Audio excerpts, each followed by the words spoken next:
bulaklak pa. Meron tayo mga maliliit po na mga buko. Una po ito sa panahon, mga first week ng August ay po pwede na po natin itong mapitas. Siguro po may mga maganda-ganda pa ang presyo niyan. Mga first week ng August,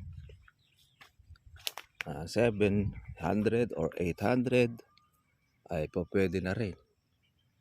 Yan naman po ay bunga na po ng ating pinataba sa kanya. Ayan o. Dahil na buko.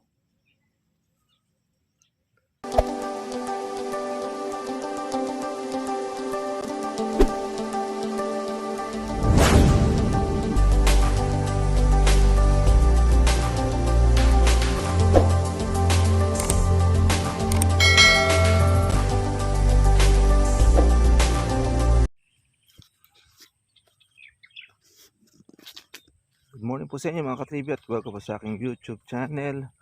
Grabe po ang lakas po ng ulan po kaninang madaling araw. Ayan.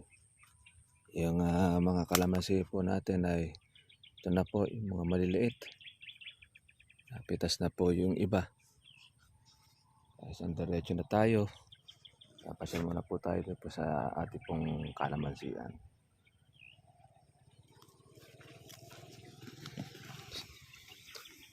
Oh, binabanon. Lakas sa ulan kagabi. Sobra Talagang mukhang babasa ka.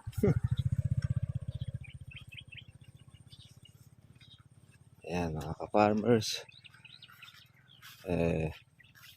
Kailangan natin tingnan din natin yung ating kalamansi. Yung kabila. Kita na rin yung kanyang mga bunga. Lalaki na rin ang mga holin.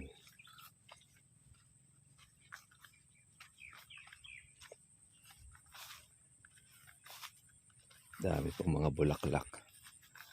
Yan po mga ka-farmers po yung panahon ng kalamansi. Isa sa mga ka-farmers dito pagka po kauulan, hindi po natin pinapasok ito ng ating tricycle dahil sisira po yung ating daan. Nagpuputik. Yung pong mga kalamansi po natin mga farmers po sa kabilang farm, malalaki na rin po yung bunga niya.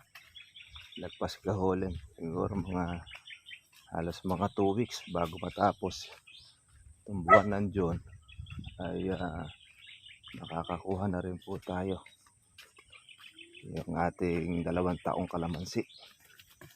Parang kailan lang na pinalalaki natin, nakakapitas tayo paunti-unti. Ngayon marami na po tayo mga farmers na makukuha na sa bunga.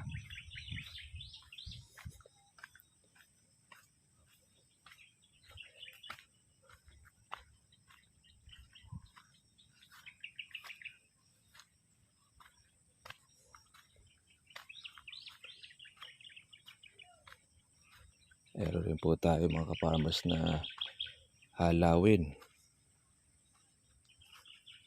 Ayan o. Malaki na rin po pala yung mga bunga ng ating kalamansi.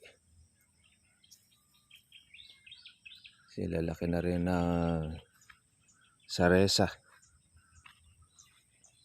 Iba ay gamais. Dire-diretso pa rin po yung pamumulaklak.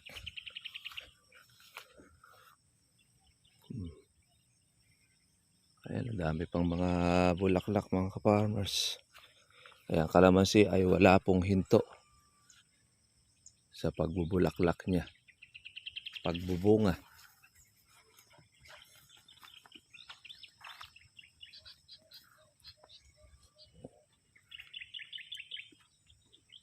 Ang latest mga ka-farmers po ng ating presyo ay nung isang araw 1-1 ng kalamansi. Hindi po tayo pumitas dahil bumaba. Hindi ko lang natin alam ngayon mga farmers kung magkano po ang presyo ngayong araw po na ito, dahil yun sa kanila tumumal ang kalamansi o marami nagdadala. Pero pagdating po doon sa tingi, halos hindi naman po nagbabago ang tingi ng kalamansi. Same pa rin naman. Tayo nilawagan na itong daan at inutol na natin. Ano po pwede po makasagabal.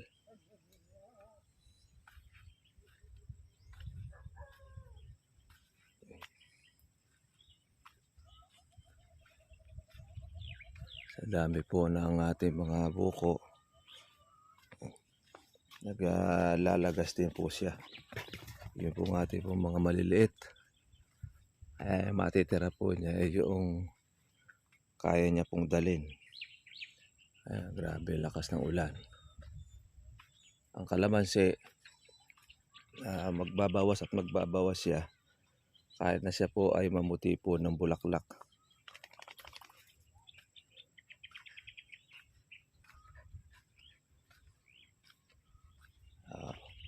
Pinutol na pala itong kuwan.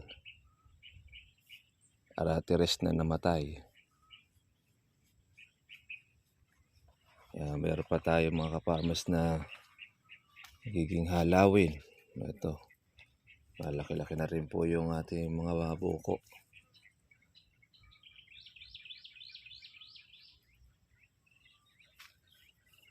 Kapal pa rin po yung bulaklak.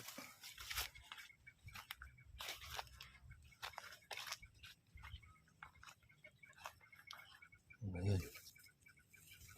Mga bulaklak pa. Meron tayo mga maliliit po na mga buko.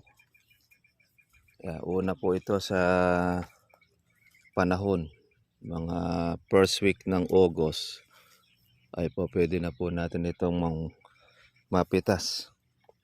Siguro po may mga maganda-ganda pa ang presyo niyan. Mga first week ng August, 700 or 800 ay po pwede na rin. Yan naman po ay bunga na po ng ating pinataba sa kanya. Ayan o. Dahil ng buko. Pero merong part po siya ng mga ka-farmers na naglalagas.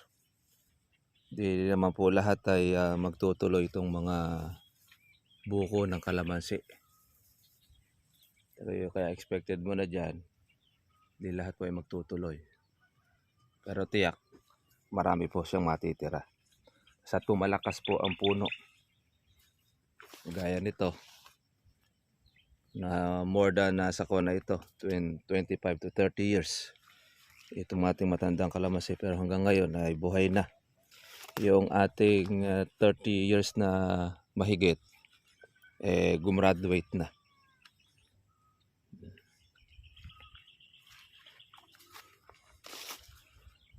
Kaya ang focus natin ay ang ating damo pag spray sa ating herbicide.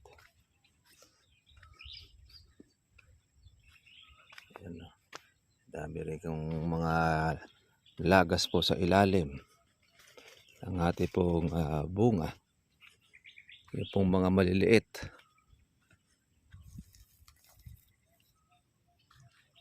Grabe ang ulan. Kasama pa po siyang kulog, kidlat. Baga sa kawan ay thunderstorm. Ayan o. Napakarami po niya mga maliliit po na yan.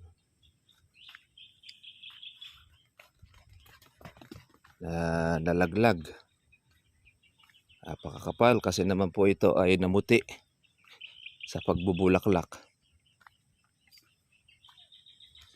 Kaya obligado po niyang magbawas.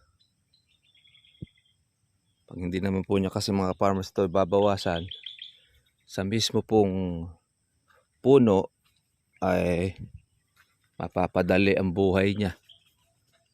Hindi niya kakayanin. Kaya ang choice niya ilaglag niya yung marami pong mga buko. Pero kahit sa kabila po mga farmers po na meron siyang mga bukong mga maliliit, hindi pa rin po siya naglulubay po ng kabubulaklak. Mga dulo po natin. Ibig sabihin ay continuous siyang palagi na meron na bunga. Itong kapitbahay natin na laging gumagamit po ng pataba na synthetic, wala pong gaanong bunga. Pero meron siya mga bulaklak, meron rin siya mga ilang mga buko. Madalas pa ito magtubig mga katribya. Kagaya po nung sa atin ito, minsan madalas pa ito natitigang nung nakakaraan. Pero hindi lumulubay po siya ng kabubunga. Ibasa kasi mga farmers po ay organic po ang ating gamit palagi. Naghahalo man po tayo, minsan ay madalang na lang din. Kaya yan na po yung naging hiyang sa ating pong kalamansi. Abot na rin po halos itong ating kuna ito. Nasa 10 years na. Kulang 10 years na po yung kalamansi natin ito. Yung bata naman natin ay mga nasa 4 to 5 years. Kaya pagka po sa susunod at hindi na po siya magiging maganda po ang pagbubunga, so pwede na po natin siyang batain. Ito parang ganito. Pagka po mataas na po ang mga puno, kailangan na po niyang putulin para mapalitan po ng bago. Ang kalamansi kasi mga farmers, yung lifetime niya ay maabot ng 15 to 20 years. Minsan niya at may 30 years yan yung ating pong pinakamatandang puno rito sa tabing ilog. 30 years na mahigit buhay pa. Hanggat siya po ay napipitasan, siya po ay naaabot po ng ating hagdan, pwede pa po tayo magpabunga. Hindi pa natin siya pa pwedeng patayin. Ito, delayed na rin dito ng pagpapabunga itong ating kabila. Marami rin siyang nagtuloy. Pero yung mga hindi po nag-alaga at nag-spray, wala pong mga bunga ang karamihan na kalamansi. Ito, July, maharvest yan. Yung ganito mga size. Marami rin yung bunga. Kala mga maliliit.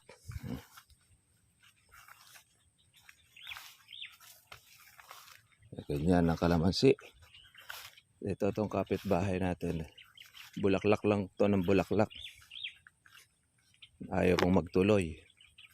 Kung kasi hindi po naaalagaan ng may-ari, spray lang siya ng damo.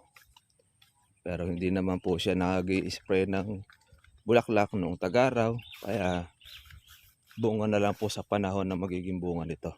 Yan, yung mga maliliit na buko na yan. Marami na po magiging kasabayan yan. Ito mga maliliit po na mga buko. Dahil bunga na po siya ng pag-uulan.